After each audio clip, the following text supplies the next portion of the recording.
Public fascination with secret societies often centers on a single assumption that elite status requires some form of dark, spiritual backing.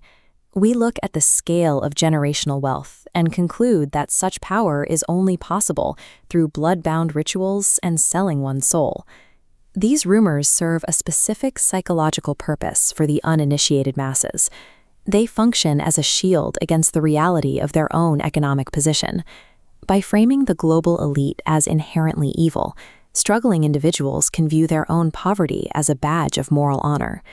This narrative transforms economic paralysis into a righteous choice, allowing people to feel superior to the very power they claim to despise. Inventing monsters in the shadows provides a convenient alternative to facing the mirror of personal indiscipline. It is an excuse designed to justify stagnation. This avoidance of accountability also manifests in the modern cult of the hustler.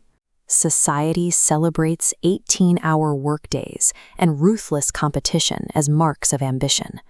In reality, this constant grinding is a trauma response to economic isolation, the frantic effort of an individual trying to survive a corrupt system without any structural support.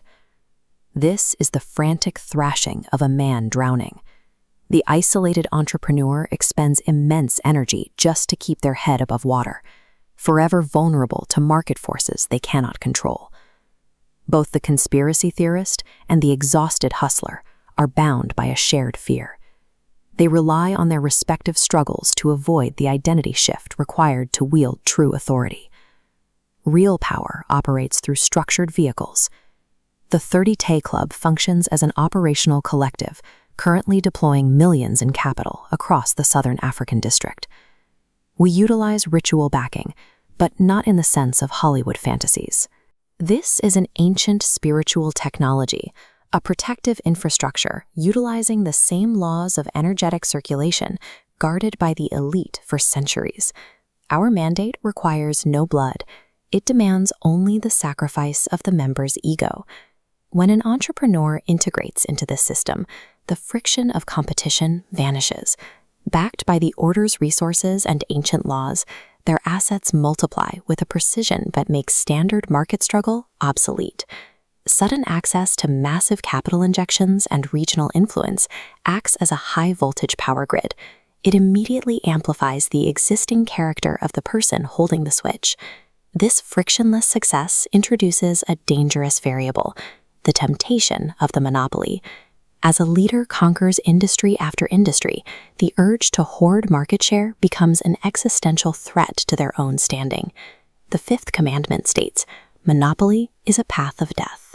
Building massive corporations without building civilization triggers the ritual sword.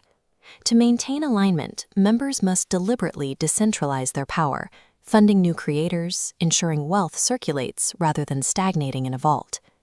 If a member succumbs to greed and chooses the path of the oppressor, the sword strikes them alone. Their family and community remain untouched, but the individual who broke the oath of self-accountability faces the total ruin of their sanity and estate. The public sees these falls and calls them curses. In reality, the collapse is the inevitable consequence of a corrupted vessel attempting to hold a high-voltage current. The system remains neutral. The failure is internal. The tools of empire are currently on the table. The 30K Club provides the armory, the capital, and the spiritual infrastructure. Accessing these resources is a matter of eligibility. The true variable is whether you possess the discipline to govern yourself once you have the power to do whatever you want. Stepping into this frequency requires the death of the isolated survivor. The frantic energy of the hustler must be replaced by the calculated precision of an institutional architect. You are invited to abandon the comforting lies of the uninitiated and step into a position of absolute moral liability. The economic barriers you blame for your current state are secondary. The ultimate threshold is your own fear of who you might become when all your excuses are finally removed.